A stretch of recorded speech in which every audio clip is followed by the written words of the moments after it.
한번 따라하실까요? 율법을 넘어 은혜로 약속하시는 하나님. 율법을 넘어 은혜로 약속하신 하나님. 이런 제목으로 말씀의 은혜를 나누기를 원합니다.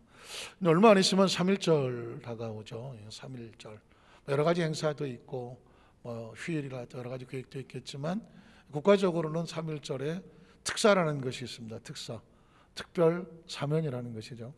우리나라 대한민국 헌법에 사면법이라는 것이 있는데, 사면법은 이제 구조에 보면 일반 사면과 특별 사면, 특사라고 말하는 특별 사면이 있다. 일반 사면이라고 하는 것은 죄인인데, 죄를 지었는데 아직 형을 받지 않았습니다. 이런 사람도 일반적으로 사면해 줄 수가 있는데, 그것은 바로 그 죄 자체를 마치 항소하거나 고소할 수 없을 정도로 그렇게 만들어주면 죄인이 안 되는 거죠. 사면을 받는 것입니다. 그런데 특별 사면이라고 하는 것은 죄를 지었고 형기도 받았으면, 형도 받았으면 징역 몇 년, 감옥에 때로 수감되기도 하고, 그런데 그런 사람이라고 할지라도 대한민국 대통령의 고유 권한에 의해서 형을 정지하고 또 형을 감해주거나 석방할 수 있는 이런 특권을 뭐라고 말하냐? 특별 사면권이다 라고 말하는 거죠. 정부의 발표를 보니까 이번 3.1절에도 한 1,000명 가까이 사면을 받아 나올 예정이다 라는 것을 보게 됩니다. 그러면 사람들이 이런 생각을 하죠. 아니, 대통령도 우리 같은 사람인데 사람이 어떻게 다른 사람의 죄를 사해 줄 수가 있느냐 라고 질문을 하게 된단 말이죠. 제가 그래서 사면권의 유래를 한번 찾아봤습니다. 도대체 대통령이 됐든 누가 됐든 간에 사면권은 어디서부터 출발한 건가 라고 유래를 찾아봤더니, 옛날 제왕시절에 왕이라든가 황제가 있었을 때에 왕이나 황제는 나라에 큰 경사가 있을 경우에, 또는 궁에 큰 경사가 있었을 경우에 일반 백성들의 죄를 사해주는 사면권사를 했다는 것입니다. 그런 행사가 있었다. 그래서 나라에 큰일이 있으면 아주 반역죄라든가 용모죄 같은 것은 안 되지만 일반적인 많은 사람들을 죄를 감형해 주거나 사면해 주는 사면권을 가지게 됐는데, 그럼 왕이나 황제는 도대체 무슨 권한으로 사면을 할 수 있을까라고 봤더니, 대부분 아시겠지만 왕이나 황제는 자기들이 누구라고 말해요? 하늘의 아들이라고 말하죠. 중국에서는 천자, 하늘의 아들이다 이런 표현하거든요. 그래서 법 위에 왕이 있고, 법 위에 왕이나 황제가 있고, 왕이나 황제 뒤에는 하늘이 있다, 하나님이 있다. 그러니까 하나님으로부터 사면권을 받아서 왕이나 황제가 일반 백성들의 죄를 대신 사해준다. 이 유래가 바로 사면권을 가지게 온 것이죠. 그럼 지금 대한민국은 민주공화국이다 하면서 무슨 왕정시대도 아닌데 대통령이 어떻게 사면을 하느냐? 대통령제를 만들 때에 그래도 나라의 지도자니까 특별하게 고유 권한으로 일반 백성들을 사면해 줄 수 있는 권한을 주자. 그래서 그게 특사가 되는 것이죠. 대통령이 특사를 해놓고 나서 사람들이 말이 많겠죠. 누구는 된다 안 된다 하지만 시시비비를 따질 수가 없는 게 대한민국 헌법에 그렇게 되어 있어요. 대통령의 고유 권한이다. 자, 그러니까 사람들의 인식 속에 이 사면이라고 하는 것은, 죄를 사한다는 것은 사람이 할 수가 없는 건데 오직 하늘이 하고 하나님만 할 수 있는 건데, 나라의 지도자에게 하늘을 대신하여 그 사면권을 일부 갖게 한다라는 정치제도, 국가제도, 법제도가 사면권이다. 그렇다고 한다면 그들은 사람이 대신하기도 하지만 결국 죄는 누가 사면해 줘야 되는 거예요? 하늘이 사면해 줘야 되고 하나님이 사면해 줘야 된다. 이런 인식을 그러니까 역사 속에 다 가지고 있었어요. 죄는 사람이 할 수 있는 게 아니다. 하나님만 용서해 줄 수 있는 거다. 그래서 성경 속에 가면 하나님은 죄를 사하신 하나님이죠. 신명기 4장 25절로 28절에 보면, 내가 그 땅에서 아들을 낳고 손자를 얻으며 오래 살 때 이대로만 살면 얼마나 좋겠어. 그런데 만일 스스로 부패하여 하나님의 말씀을 떠나서 스스로 자기가 자소성가하여 스스로 잘된 줄을 알고 하나님을 떠나면, 변질이 되면 어떤 일이 벌어지느냐? 무슨 형상의 우상이든지 조각하여 내 하나님 야훼 앞에 악을 행하면, 죄는 따라오는 게 악이죠. 죄악이라고 말하지 않습니다. 악을 행함으로 그 죄악은 뭘 일으킵니까? 하나님의 분노를 일으킨다. 하나님의 화를 일으키고 결국 죄악은 반드시 따라오는 게 심판이 따라오거든요. 심판을 다른 말로 바꾸면 하나님의 진노라고 말하는 것입니다. 하나님의 진노를 일으키면 내가 오늘 천지를 불러 하늘과 땅을 불러 증거를 삼는다. 하나님의 약속이에요. 사실은 하나님의 심판도 약속되어 있는 것입니다. 증거를 삼노니 너희가 요단을 건너가서 얻는 땅, 다른 말로 말하면 이것도 약속된 땅이거든요. 하나님은 약속의 하나님이고 이스라엘 백성 약속으로 주신 땅인데, 그럼 약속을 주실 때는 그 땅에서 잘 돼야 되겠어요? 못 돼야 되겠어요? 잘 돼야 되죠. 우리 교회 표정을 보시면 알겠지만 하나님께서 아브라함에게 약속하시되 너하고 나 사이에 내가 언약을 두었으니, 계약을 두었으니 내가 너를 반드시 심히 크게 어떻게 만들겠다? 번성하게 만들겠다는 거예요. 이스라엘 백성을 약속의 백성으로 선택해서 가나안에 끌고 갔을 때는 번성하게 하려고 데려간 거예요. 그런데 번성하게 들어가더라도 아무리 약속의 땅이라고 할지라도 뭔가 우선이냐? 땅이 우선이 아니라 하나님과 약속이 우선인 거예요. 하나님과 약속을 지키면 네 삶이 축복의 땅이 되지만, 번성의 땅이지만 네가 하나님 약속을 어기면 그 약속의 땅이 축복의 땅이라도 네가 거기서 누리지 못하고 어떻게 된다? 그것도 속히 망한다는 것이죠. 자, 우린 여기서 뭘 봐야 되냐면, 우린 재수나 무슨 운이나 이런 운명이나 이런 걸 믿는 게 아니에요. 어느 무슨 그 땅에 가면, 어디에 가면 그 어떤 대상을 믿는 게 아닙니다. 우리는 무엇을 믿느냐면 하나님과 약속의 관계를 믿는 거예요. 하나님과 약속의 관계가 올바라져야 그 땅이 아름다운 땅이에요. 그 약속의 관계가 어긋나면 아무리 오래 살고 손주를 보고 그곳이 기름져 보인다고 할지라도 하나님은 약속을 하셔서 내가 하늘과 땅을 불러 증거를 삼노니 네가 그 땅에 가더라도 속히 망한다라고 말하거든요. 그래서 그 다음 절을 보면 내가 거기서 너희 날이 길지 못하고 전멸되게 될 것이고, 이건 그냥 약속된 거, 법칙이 그래. 이게 하나님의 법칙입니다. 야훼께서 너를 여러 민족 중에 흩트러 버릴 것이며, 자, 야훼께서 너희를 쫓아보냈을 그 여러 민족 중에서 너희 남은 숫자가 얼마 되지 않아 다 거의 망하게 된다는 것입니다. 자, 그러나 그 다음 절에 보면 너는 거기서 사람의 손으로 만든 바 보지도 못하며 듣지도 못하며 먹지도 못하며 냄새도 맡지 못하는 목석, 나무로 만들고 돌로 만든 신들을 섬기리라. 여러분, 사람이 진짜 이 충청도 말로 얼마나 답답하면 나무 앞에서 이러겠어. 손바닥이 발바닥이 되도록 빌겠어. 그런 거 해본 적이 있냐고 물어보고 싶지만 가슴 아파서 내가 못 묻겠어. 그래서 사람은요, 뭔가가 절박하고 절실하면 바위가 뭐가 있어. 그래도 뭔가 그냥 바위가 뭔가 있잖아. 그 바위 앞에서 저 삼각산에, 계룡산에, 태백산에, 산 위에 가보면 바위 밑에 촛불 켜놓고 거기다가 냅다 비비고 있어. 뭘 달라고 하여튼 나무 밑에 가서 비비고, 또 물가에 가서 비비네. 용왕신이 어쩌고 이게 왜 그러겠어요? 천하의 하나님 형상과 모양을 닮은 사람이 하나님과 관계가 끊어지면 이 허전한 마음, 불안한 마음을 달랠 길이 없으니까 나무를 깎아놓고 지가 깎아놓고 거기다 빌고 앉아있습니다. 그러니 얼마나 힘들겠어. 아유, 돌도 못 해먹는다니까요. 나무도 못 해먹어. 자기한테 와서 냅다 빌면서 어떻게 해달라고 그러면 나무가 무슨 힘이 있겠어. 인간이 한없이 초라하면 이렇게 된다는 것입니다. 자, 그렇지만 그러나 그 다음 절에 보면 네가 거기서 그렇게 뜻을 찌라고 할지라도 거기서 돌이켜 하나님 야훼를 다시 찾게 되면, 만일 마음을 다하고 뜻을 다하고 그를 다시 찾으면 어떻게 해줘? 난 이게 이해가 안 되는 거예요.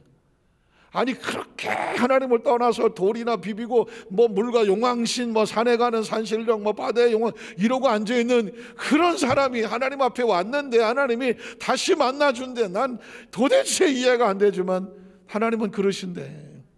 이건 뭐냐? 죄악이래. 죄는 심판이 다가오는 거거든요. 속히 망하게 돼 있다니까. 근데 속히 망할 사람이라도 하나님의 은혜를, 하나님의 긍휼을, 하나님의 자비를, 하나님을 찾고 나오면 또다시 약속, 재계약이 있어. 그 위에 약속이 있는데 그 약속은 뭐냐? 다시 내가 만나줄게. 만나줄게. 회복해줄게. 다시 출발해줄게. 이게 하나님이 약속 위에, 율법의 심판 위에 있는 은혜의 약속인 거예요. 그래서 그 이유는 그 다음 절에 보면 이 모든 일이 내게 임하여 환난을 당하다가 그 끝날에 내가 내 하나님 야훼께로 돌아와서 그의 말씀을, 약속을 청종하게 될 것인데, 청종하면 어떻게 돼요? 내 하나님 야훼는 뭐 하신 하나님이요? 자비하신 하나님이에요. 자비가 뭐예요? 도저히 받을 수 없는 사람에게, 그럴 자격이 없는 사람에게 은혜를 베풀 때 그걸 뭐라고 말해요? 자비라고 말하죠. 마땅히 받을 걸 받는 건 자비롭다고 말하지 않아요. 내 돈 꿔주고 내 돈 받는데 그 사람이 자비할 일이 없잖아요. 그런데 자격이 없는데 베풀어 주는 걸 자비라고 말해. 하나님은 우리에게 와서 자격을 따지고 시시비비를 따지는 것이 아니라 하나님을 전심으로 찾고 나오면 하나님이 우리의 계약을 넘어서서 은혜로 베푸시기 때문에 그 하나님 이름을 뭐라고 말해? 자비하신 하나님이시라. 그가 너를 뭐하지 않아? 버리지 않아. 저는 성경 구절 하나하나 읽어 나갈 때마다 견딜 수가 없어요. 나는 자라면서 버림받을까 봐 두려워본 적이 있다. 손 들어요. 왜 안 들어? 지금 생각하면 제가 어렸을 때 제 기억 속에 그런 기억이 있었던 것 같아요. 전후 좌우 다 자르고 그 상황에서 내가 여기서 버려지면 어떻게 되지? 그 어린 나이에 그런 어떤 의식이 있었던 것 같아.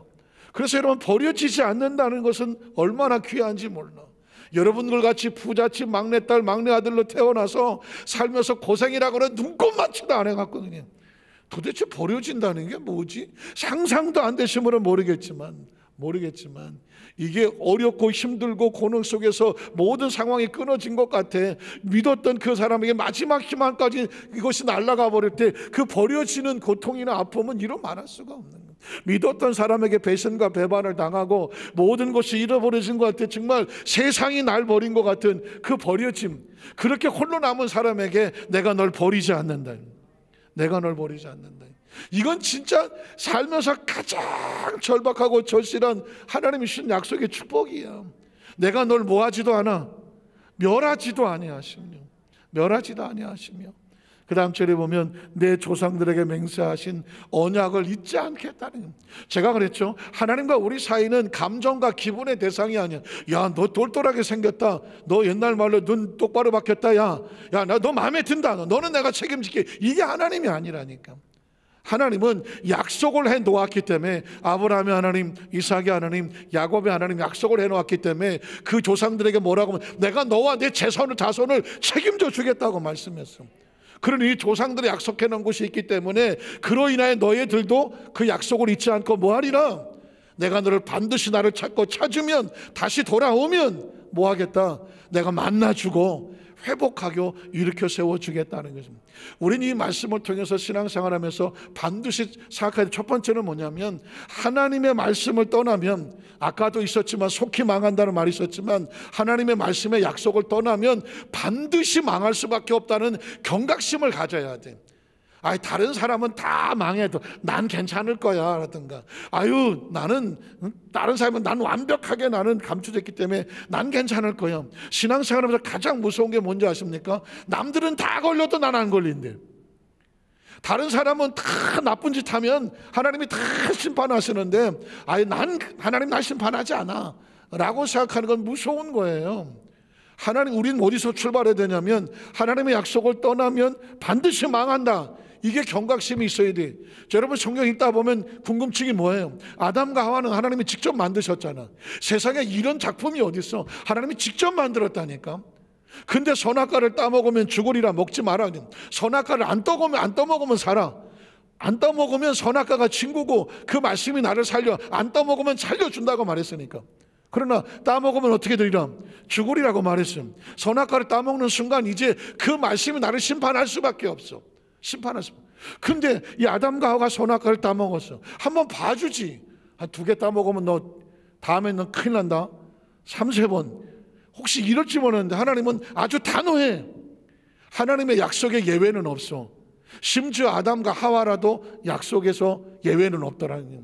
그래서 이스라엘 백성들이 하나님을 떠나면 반드시 심판이 다가왔습니다. 민수기 21장 4절에 보면 백성이 호르산에서 출발하여 홍해길을 따라 에돔 땅을 우회하려 하였다가, 자, 길로 말미암아 이 길의 코스는 누가 정했을까요? 하나님이 정한 코스예요. 잘 생각해 보십시오. 우리는 하나님을 믿는 사람입니다.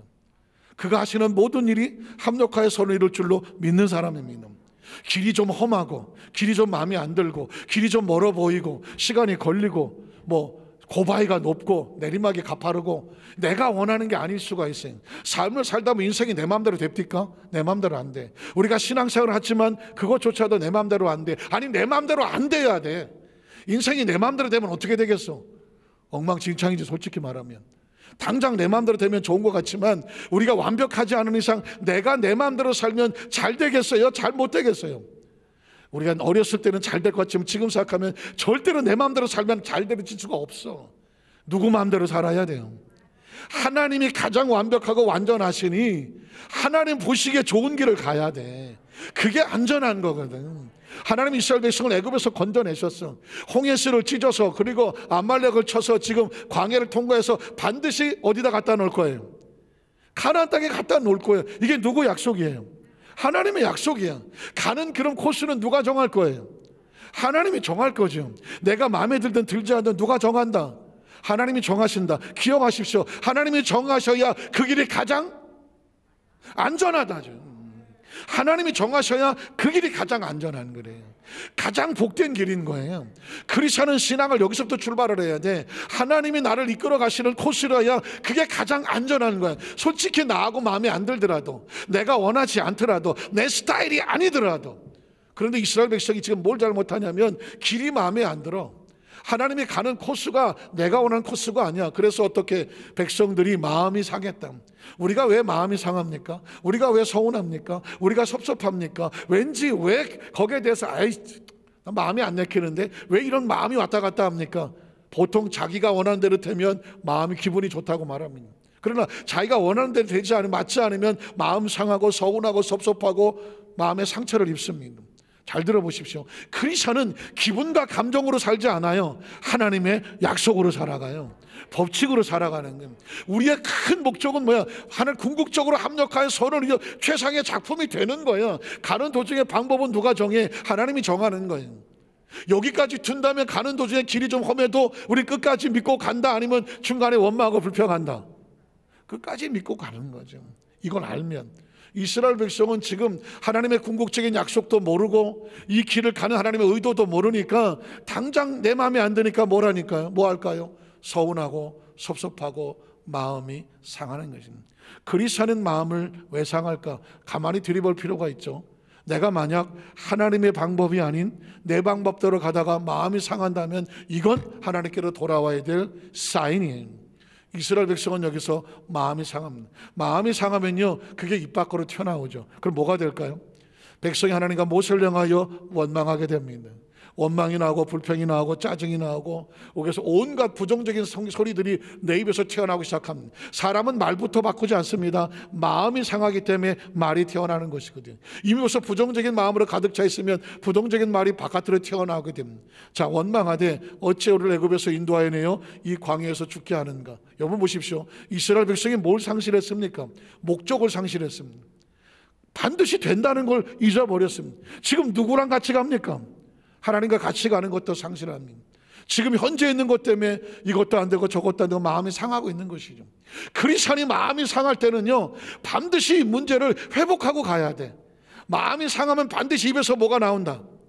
원망이 나와, 불평이 나와. 이건 자동으로 3종 세트야. 그냥 튀어나와. 그러면 덜커덕 내 마음이 상하면 어떻게 돼야 되냐? 외출을 하면 안 돼. 마음이 상하면 누구랑 전화하면 안 돼. 외출을 하면 누구를 만나면 안 돼. 왜? 외출하면 전화를 하든 만나든 누군가 대화를 하면 내게서 무슨 소리가 나오겠어? 절대 좋은 소리 안 나와. 원망이 나오고 불평이 나오고 내 속에서 짜증이 나오고 부정적인 소리가 나와. 그러면 내 입에서 나간 그 말은 결국 어떤 일을 벌어질까요? 그게 날 살릴까요? 죽일까요? 날 살리지 않습니다. 여러분 혹시 아십니까? 우리가 쓰는 언어 가운데 우린 다 알고 있어. 사필 규정이야. 모든 것들은 정확하게 드러나게 되어 있고 인과 응보야. 원인이 있으면 반드시 결과가 나타나게 돼 있어. 모든 결과는 스스로 존재하지 않아. 반드시 뭐가 있어? 원인이 있었어. 사람은 무엇으로 심든지 그대로 걸어. 팥 심은 데 팥 나고 콩 심은 데 콩 나. 이건 세상 사람들도 다 알아. 이게 만고불변의 자연의 법칙이야. 아십니까? 이거 안 믿는 사람도 다 아는 얘기야. 그런데 왜 우리만 몰라? 왜 나만 모르냐고. 내 입에서 콩 심으면 세상에서 뭐가 나와? 콩이 나와. 내 입에서 팥을 심으면 내 환경에서 팥이 나와. 아십니까? 내가 뭘 하면 결과가 내 삶을 만들어. 이제까지 저와 여러분이 살아온 것은요, 내 입에서 나갔던 무수히 많은 말이 지금의 나를 만든 거예요. 앞으로 그 사람 어떻게 될 거냐고 예언할 수 있습니다. 그 사람이 어떤 말을 주로 많이 하는지 가만히 들어보십시오. 그러면 그 사람의 말대로 미래가 되어지는 것입니다. 무슨 말인지 아시겠습니까? 자, 이스라엘 백성에게 도중에 광야에도 어떤 일이 벌어졌다? 왜 이런 일이 벌어졌을까? 그들의 말을 들어보면 알아. 자, 뭐라고 말합니까? 원망하고 불평하여 어째 우리를 애굽에서 인도해내어 이 광야에서 죽게 하는가? 자, 죽음이란 고백을 하면 거의 죽는다 소리하는 사람들은 거의 죽게 되어 있어. 죽음을 불러들이고 있잖아요. 자, 죽게 되는가? 그랬더니 이곳엔 먹을 것도 없고 물도 없다. 우리 마음에 이 하찮은 음식을 싫어하는, 이 음식을 누가 줬어? 만나와 메추라기를 누가 만들어줬어? 이건 하나님께서 이스라엘 백성의 광야를 지나가는데 절대로 굶어 죽지 말라고, 반석을쳐 생명 목말라 죽지 말라고 하나님께서 이스라엘 백성을 애굽에서 끄집어내서 광야를 통과해서 비록 가더라도 가나안 땅에 가는 동안 굶겨 죽인다, 굶겨 죽이지 않는다. 굶겨 죽이지 않지. 하나님의 약속은 살리게 되어 있다니까. 목말라 죽는다, 목말라 죽지 않는다. 목말라 죽지 않지. 그래서 광야 지나갈 때 만나와 메추라기를 이스라엘 백성이 준비했습니까? 하나님이 준비했습니까? 하나님이 준비했지. 그 반석을 쳐 생수가 나올 때도 물은 하나님이 준비했습니까? 이스라엘 백성이 물통을 차고 나왔습니까? 하나님이 준비하셨다니까. 왜 하나님이 준비합니까? 누가 약속하신 거예요? 하나님이 약속하신 것이죠. 이스라엘 약속을 믿고 나왔잖아. 그러면 어떻게 그 물과 생수와 음식은 누가 준비한다? 하나님이 준비하잖아요. 낮에는 구름 기둥과 밤에는 불 기둥은 누가 준비하는 거예요? 하나님이 준비하신다고 했잖아. 너희 가는 길에 내가 안고 간다고 했잖아. 품고 간다고 했잖아. 장막은 어디다 쳐야 좋은지 너희 갈 길을 예비하신 것이라고 말했잖아. 왜 하나님이 일을 사서 고생하시나? 그분이 뭘 하셨기 때문에, 약속을 하셨기 때문에. 우린 도대체 하나님의 뭘 믿습니까? 약속을 믿는 거예요. 약속을. 당장 뭐 근데 거기다 대고 이 하찮은 음식. 이스라엘 백성은 지금 상대를 잘못 골랐지. 이걸 누가 만든 거야? 하나님이 만들어준 기적 중에 기적이에요. 이거는 이 세상 어느 민족이 하나님께서 만나와 메추라기를 맛본 사람이 있습니까? 어느 민족이 하나님께서 그렇게 챙겨주셨습니까?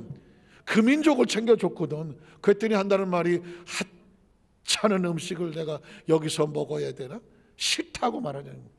그러면 이렇게 말하면 결과가 뭘까요? 그 다음 절에 보면 야훼께서 불뱀들을 백성 중에 보내어 백성을 물게 하심으로 이스라엘 백성 중에 뭐한 자가 많아져요? 죽은 자가. 왜 죽은 자가 많아질까요? 자기들이 죽는다고 그랬잖아. 여러분, 죽는다는 말이 얼마나 무서운 말인지 아십니까? 죽는 자는 죽어요. 왜? 죽음은 죽음을 불러들입니다. 크리스찬은 절대로 죽는다는 말을 하지 않지. 아니, 어떤 부정적인 언어도 우리는 사용하지 말아야 돼. 내 입에서 나가는 말이, 그 말이 나에게 결과를 가져온단 말입니다. 절대로 부정적인 말을 못하게 하는 이유가 뭐냐? 그 말은 뭐 우리가 알잖아요. 무슨 뭐 낱말은 새가 됐고 반말은 쥐가 됐는. 성경에 보니까 너의 말이 내 귀에 들린 대로 누가 행하신다? 하나님이 행하신다 그랬어. 하나님 백성들의 입술의 말을 귀담아 들으셨다가 네가 죽는다고 말하면 너에게는 죽음이 찾아갈 수밖에 없어. 네가 산다고 말하면 내가 살릴 수밖에 없지. 믿으십니까? 그러니까 하나님께 이스라엘 백성들에게 불뱀을 보냈다고 말하는, 성경은 보니까 난데없이 불뱀이 다가오니까 아마도 하나님께서 이스라엘 백성들에게 불뱀을 보냈나 보다 썼을지 모르겠지만, 제가 볼 때는 하나님이 불뱀 보내시는 그런 분이 아니야. 이스라엘 백성이 원망하고 불평을 하면 원망과 불평 소리가 뭘 불러들여? 불뱀을 불러들인다니까.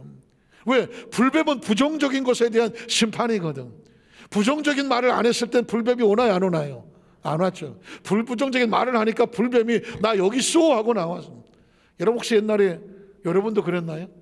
어렸을 때 뭐 집에서 밤에 피리 불면, 학교에서 피리 연습하면 밤에 피리 불면 뭐 나타난다? 고기도 뱀 나와? 고기도 뱀 나와? 난 우리 동네만 뱀 나오네. 아니 그 집에서 밤에 피리 불면, 야 밤에 피리 부는 거 아니야? 밤에 피리 부면 뭐 나와? 뱀 나온다 그러더라고. 어렸을 땐 진짜 뱀 나온 줄 알았지. 왜냐하면 영화나 이런 데 보니까, 텔레비 보니까는 인도의 코브라들이 막 피리 보니까 막 코브라가 올라오던데. 그래서 나는 뱀은 피리에 반응하나? 그래서 밤에 우리가 피리 부는 뱀 나오나? 밤에 절대 피리 불지 말자 이랬던 기억이 나는데, 지금 생각해 보니까 피리 본다고 뱀 나와요? 피리 본다고 뱀 나오는 건 아니야. 근데 밤에 왜 피리 불지 말라 그래? 밤에 피리 불면 소리가 이웃집까지 가고 여기저기 가면서 이웃에게 방해가 되니까, 밤에는 큰 소리도 조심해야 되는 상황이니까 밤에 피리 불지 말라라고 말하는 거지. 우리 여도수 만사교회 성도들은 밤이나 낮이나 피리 불면 안 돼. 무슨 피리? 원망과 불평의 부정적인 소리를 절대 내 입에서 피리 불듯 하면 안 돼. 왜냐하면 피리 불면 불뱀이 찾아와. 이스라엘 백성이 원망과 불평의 피리를 불었더니 뭐가 왔어? 불뱀이 찾아왔어. 그래서 이스라엘 백성이 죽게 되었어. 자, 여러분 보십시오. 이건 하나님의 법칙, 스토리가 아니에요. 얘기가 아니라니까. 성경은 법칙이다. 한번 따라하세요. 성경은 법칙이다. 이건 이스라엘 민족 아니야. 누가 갖다 놔도 똑같아 벌어집니다. 자, 그러면 제가 시대를 뛰어넘어서 누가복음 15장에 오면 탕자의 비유를 보면, 탕자가 왜 탕자가 됐어요? 아버지 약속을 어기고 지가 왜 바깥에 튀어나갔어? 그럼 뭐가 기다리고 있을까요? 불뱀이 기다리고 있죠. 확인해 볼까요? 자, 11절 17절에 보면 또 이르시되 어떤 사람에게 두 아들이 있는데 그 둘째가 아버지에게 말하되 아버지여 재산 중에서 내게 돌아올 분깃을 내게 주소서. 혹시 나는 우리 자식들 가운데 내가 두는 시퍼렇게 떠 있는데 나한테 재산을, 유산을 내놓으라고 하더라. 그런 자식이 있다. 없습니까? 사실 이 시대에서도, 2000년이 지난 이 시대에서도 그런 자식은 보기 힘들어. 부모가 두는 시퍼렇게 뜨고 있는데 어차피 가실 거잖아요. 어차피 가실 거, 좀 나라도 좀 먹고 살게 좀 주세요. 혹시 이런 자식 있다면 이런 개자식아 뭐 이렇게 했죠. 옛날 당시 다시 해도 절대로 그런 일이 없어. 근데 이 자식 그래도 되는지 모르겠는데, 이 자식은 왜 그러는지 모르지만, 아마도 친구들의 꼬임을 하는지 모르지만 어차피 돌아가실 거니까 나한테 약속된 거 아니냐, 분기 달라. 그런데 이 아버지가 참 마음이 아파서, 그 다음 절에 보면 아버지가 그 살림을, 그래 첫째도 가져가고 둘째도 가져가라, 각각 나누어 줘버렸습니다. 옳다 됐다 하고 다음 절에 보면 그 며칠이 안 되어 둘째 아들이 재물을 다 모아가지고 어디로 갔어요? 먼 나라에 갔어요. 애시당초 동기가 잘못되었으니 기다리고 있는 허랑방탕하여 그 재산을 다 낭비했습니다. 자, 다 없앤 후에 그 나라의 설상가성으로 뭐가 다가왔어? 흉년이 들었어. 이제는 그가 비로소 궁핍해졌어. 먹고 살 일이 없어졌어. 가서 그 나라 백성 중 한 사람에게 붙어 살게 됐음. 그가 그를 들러보내어 돼지를 치게 하였는데 그가 돼지 먹는 취업 열배로 배를 채우고자 하되 주는 자가 없어. 그럼 어떻게 됐습니까? 17절에 보니까 이에 스스로 돌이켜 자기를 생각해 보니 내 아버지에게는 양식이 풍족한 북군이 얼마나 많은가. 왜 나는 거기서 튀어나와서 아무도 날 찾니 없는 이 고요한 산중도 아니고 돼지우리에서 어떻게 죽어? 굶어 죽는구나. 굶어 죽으나 불뱀에 물려 죽으나 죽는 건 마찬가지입니다. 성경이 왜 이런 소리를 할까요? 어떤 누구를 막론하고 하나님과의 관계가 끊어져서 사는 사람이 있다 없다? 없다는 거예요. 없는 사람. 어차피 하나님을 모르는 사람은 살든지 죽든지 관계가 없으니까 그들의 영역이 아니야. 그러나 성경을 읽는 하나님의 사람들은 반드시 기억을 해라. 네가 잘 살다가 막 자식도 낳고 뭐 손주도 낳고 잘 산다고 할지라도 어느 순간에도 하나님과 단절이 되면, 마치 수도꼭지에 공급이 끊어지면 물이 안 나오고 전기가 차단되면 불이 안 들어오는 것처럼 하나님의 공급이 끊어지면 넌 반드시 속히 망하거나 불뱀이 다가오거나 탕자처럼 잠시 있는 건 누린 것 같지만 결국은 어떻게 된다? 죽음을 직면할 수밖에 없다. 이걸 알고 있어야 어떤 생각이 드냐면, 아차, 내가 조금이라도 잘못된 길로 가다가 어떻게 해야 돼? 돌이키게 되는 거죠. 그래서 우리 두 번째는 뭐냐면, 돌이키니까 다시 회복이 되는 이스라엘 민족과 탕자의 모습을 같이 비교해 보는 거죠. 민수기 21장 7절에 보니까 백성이 모세에게로 말하되 우리가 야훼와 당신을 향하여 뭘 했어요? 원망을 했잖아. 근데 그 원망할 때는 자신들이 정의롭고 당당하다고 말했는데 불뱀을 만나고 보니까 그게 뭔지를 알았어요. 죄인 줄을 알았어. 범죄하였으니. 여러분, 은혜는 뭔지 아십니까? 죄를 깨닫는 거야. 내가 이렇게 살면 안 되겠구나. 내가 이렇게 살면 왜 나한테 이런 일이 벌어졌지? 하나님의 안에서 내가 분명히 말씀대로 잘하고 있는데 문제가 다가왔다. 이건 연단이라고 말해. 마치 금을 잘 재련하기 위해서 시키는 연단이요. 그리고 쇠를 더 단단하게 만들기 위해서 하는 당금질일 수가 있어요. 그러나 내가 딱 보니까 이건 아니야. 내가 탕자처럼 하나님 방법을 떠났어. 자기도 알아. 양심의 가책이 돼. 그런데 그래도 난 괜찮겠지 뭐. 이 정도 가지고 뭐 하나님께서 그거 가지고 하시겠어. 뭔가 늘 깨림칙하고 있는 상황 가운데 뭔가 덜커덕 나에게 불뱀이 찾아왔다면 이건 뭐예요? 사인이야. 뭐 해라? 돌아와라. 돌아와라. 제가 신앙생활을 하면서 가장 크리스찬들의 문제가 뭘까? 안 믿는 사람들은 제껴놓고 문제가 뭘까 했더니 가만히 보니까 크리스찬들이 하나님을 너무 만만하게 생각을 해. 그리고 자기 중심적으로 생각을 해. 하나님을 감정적으로 생각을 해. 하나님은 감정이 아니고 사람 중심이 아닙니다. 하나님은 법칙과 약속에 의해서 움직여지는 거예요. 약속. 그래야 모든 사람이 공평하지 않겠습니까? 누구에게나 모든 사람에게나 차별 없이 공평해. 그러니까 우리 하나님 앞에 내가 하는 약속대로 진행되고 있느냐 자신을 끊임없이 점검할 필요가 있어. 이스라엘 민족은 점검해 보니까 자기들이 죄를 저질렀어. 그러니 어떻게? 깨달았으면 돌아와라. 범죄하였으니 야훼께 기도하여 이 뱀들을 우리에게서 떠나게 하소서. 사랑하는 사람들은 뱀만 쫓아버리면 해결이 됩니까? 내 입에서 원망과 불평을 쫓아내야 해결이 됩니까? 내 입에서 원망과 불평이 쫓겨져 나가야 뱀은 자동으로 쫓겨져 나가는 거죠. 그들이 입에서 원망과 불평을 그쳤어. 우리가 범죄라는 사실을 알았어. 하나님 앞에 나왔어. 다시 회복하기를 원합니다. 기도해 주십시오. 회복이 되면 어떤 일이 벌어져요? 불뱀은 떠나가게 되는 거예요. 그래서 이 뱀들을 우리에게서 떠나게 하소서. 모세가 백성을 위하여 기도하며 하나님께서 모세에게 이렇게 말해요. 불뱀이 떠나가는 건 아무것도 아니다. 그러나 문제는 뭐냐? 너희 의식과 사고 속에 다시는 원망과 불평을 입에 달아서 다시 불뱀을 불러들이지 말라. 그래서 사인을 주는 거죠. 불뱀을 만들어 장대 위에 매달아라. 물린 자마다 그것을 보면 살리라. 하나님의 치료도 약속이다. 약속을 믿는 자마다 그걸 보면 어떻게 되리라? 살리라. 치료는 자동으로 되는 거예요. 여러분, 하나님께서 누구는 치료되고 왜 나는 치료되지 않을까가 아니에요. 하나님 앞에 회개하고 돌아와서 하나님 약속을 쳐다보고 믿으면 너도 살고 나도 살고 너도 치료되고 나도 치료돼. 왜? 하나님 앞에 모든 사람은 공평하다. 차별이 없다. 믿으십니까? 그 다음 절에 보면 그래서 모세가 놋뱀을 만들어 장대 위에 달았더니 뱀에게 물린 자들이 그냥 있어서 난 것이 아니라 뭘 쳐다보니까 놋뱀을 쳐다봤더니 누가 살았어? 10명? 20명? 몇 명 살았어요? 모두 다 살았어요. 이건 여기서 여러분이 말하는 것은 약속입니다.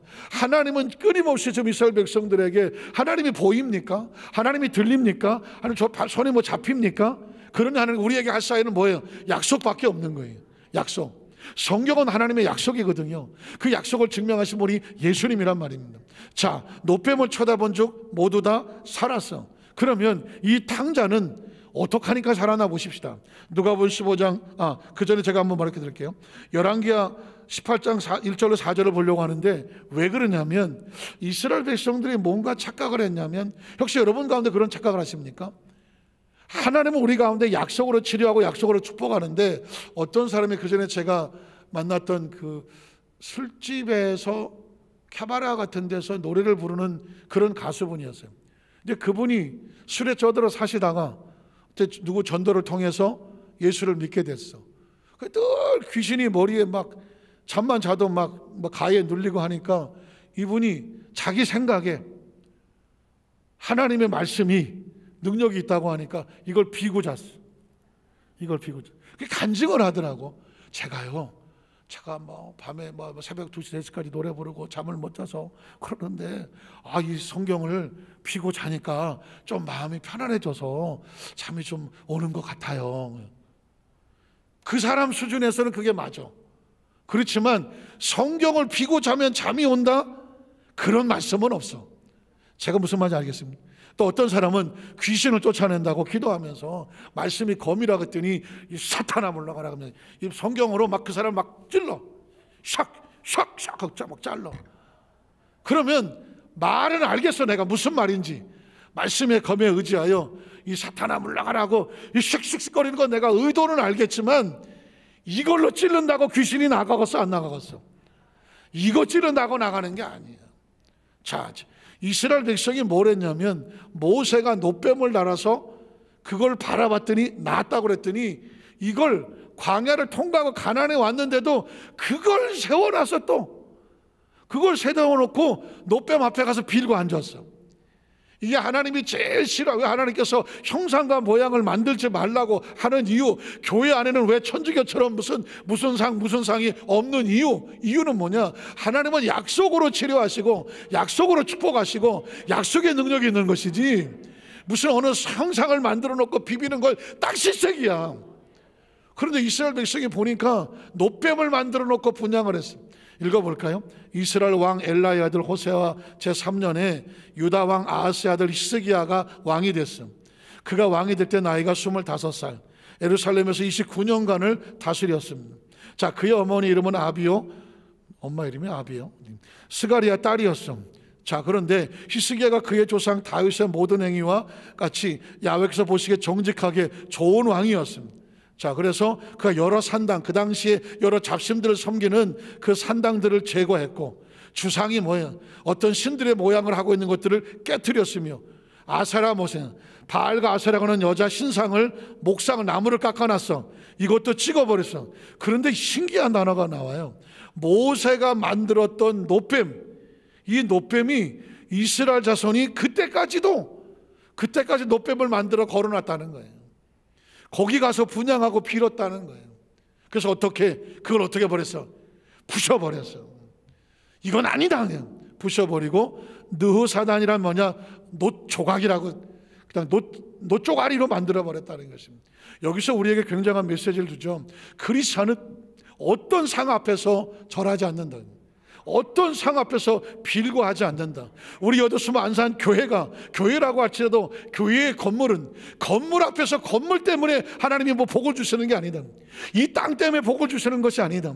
교회가 의미 있는 것은 하나님의 약속의 말씀이 선포되는 것이고 약속의 자녀들이 와서 약속을 듣는 것이고 약속을 믿는 것이고 약속을 믿고 기도하는 것이고 그 약속을 품고 예배하는 곳이기 때문에 이게 하나님의 집으로서 의미가 있는 것이지 그 약속 때문에 의미가 있는 것이지 교회 건물에 무슨 신성함이 있으며 무슨 교회 땅에 신성함이 있는 것이 아니다.